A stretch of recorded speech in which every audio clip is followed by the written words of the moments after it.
Second से ज्यादा और समय नहीं लूंगा।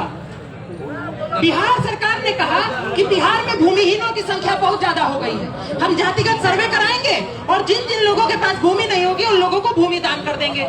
बिहार में जातिगत सर्वे हुआ। जातिगत सर्वे के रिपोर्ट ने बताया कि बिहार में 27% भूमिहार ब्राह्मणों के पास 1 इंच जमीन भी नहीं है। सरकार ने बोला अब हम नहीं देंगे। लाठी खाने वालों में सबसे आगे प्रशांत किशोर के साथ हम भी खड़े थे। सवाल ये है कि गरीबी का उन्मूलन करना है, सही बात है। ऐतिहासिक रूप से पिछड़ों लोगों को राष्ट्रपति जितना आगे बैठा देना है, ये भी सही बात है। लेकिन जाति के आधार पर देख करके बैठाइएगा, आर्थिक आधार पर देख करके नहीं बैठाइएगा, ये कैसी बात होती है? हर सूबे गरीब होकर के भी ब्राह्मण के रूप में अग्रणी मान लिए जाएंगे। आदित्य राज सिंह गरीब होकर के भी दिल्ली आने का पैसा भले नहीं होगा, लोन लेकर के आएंगे, लेकिन फिर भी अमीर मान लिए जाएंगे।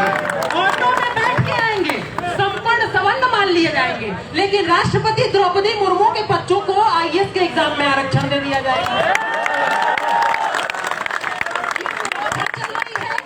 ये व्यवस्था चल रही है, ये मजाक चल रहा है? भाई मेरा एक अंतिम सवाल है, मान लेते हैं 5000 साल तक शोषण हो ही रहा था, मैं मान लेता हूँ।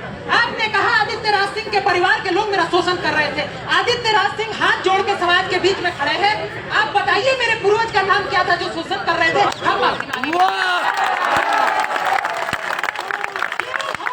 हवाबाजी चलता चला जा रहा है।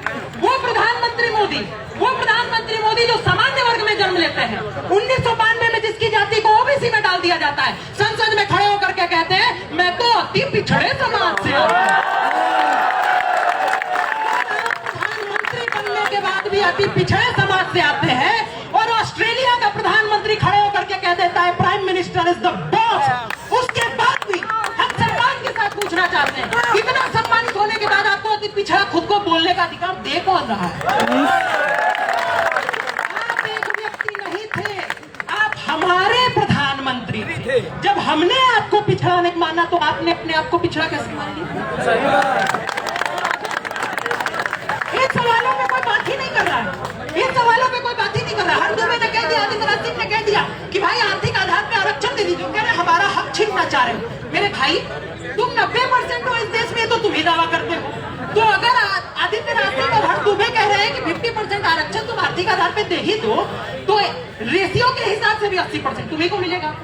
तो हमको मिल रहा है कि तुम्ही को ज्यादा मिलने वाला है?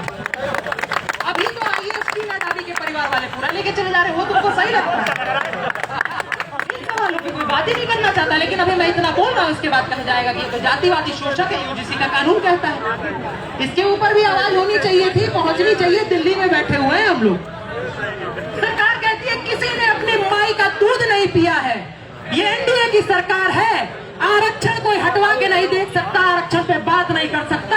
तो आदित्य राज सिंह अपने पूर्वजों के योगदान की सौगंध खा के कहते हैं 1 महीने पहले दूध मुंह बच्चों ने हलक में हाथ डाल के इस्तीफा।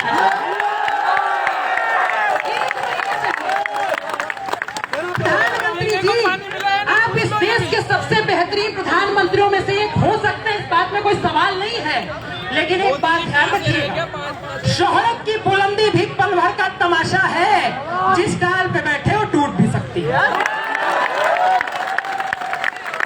ध्यान रखें, एक छोटी सी मांग को लेकर के हम लोग यहाँ आए हैं। हमारा देश है, आप कह रहे हैं 5000 साल तक तुम ही राजा हुआ करते थे। आपने कहा देश महत्वपूर्ण है, हमने कहा 550 रियासतें ले लो, लेकिन देश नहीं टूटना चाहिए। हमने कहा मेरे भाई, एक सीट जो तुमको आरक्षण में लोकसभा में मिल जाती है, वो छोड़ के किसी गरीब दलित को दे दो। तुम कहते हो नहीं, वो हम नहीं दे पाएंगे।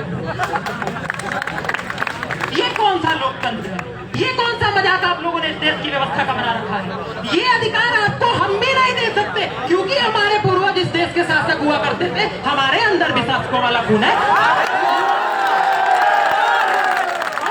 शोषण करना होता तो आचार्य चाणक्य ने खुले तौर पे कह दिया था पाटलिपुत्र में कि जो हाथ शस्त्र चलाना सिखा सकते हैं वो सर काट भी सकते हैं। उसके बाद भी एक धनानंद को उतार के पिछड़े समाज के चंद्रगुप्त मौर्य को बैठाया था। अखंड भारत का पहला राजा आचार्य चाणक्य भी हो सकते थे। ये समझने की जरूरत है। हमने इस देश के लिए त्याग किया है, और जब कहा जाता है कि आप अपने नाम से आदित्य त्यागी हटा दीजिए, नहीं हटा सकते हैं मेरे भाई, उसी वजह से जीते हैं।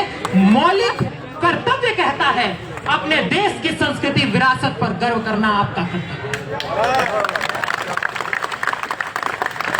ध्यान रखिएगा, किसी को घमंड नहीं होना चाहिए। इंदिरा जी को हुआ था, Indira is India, India is Indira, तोड़ दिया गया। हमारे आपके पूर्वज ही वहां भी मौजूद थे।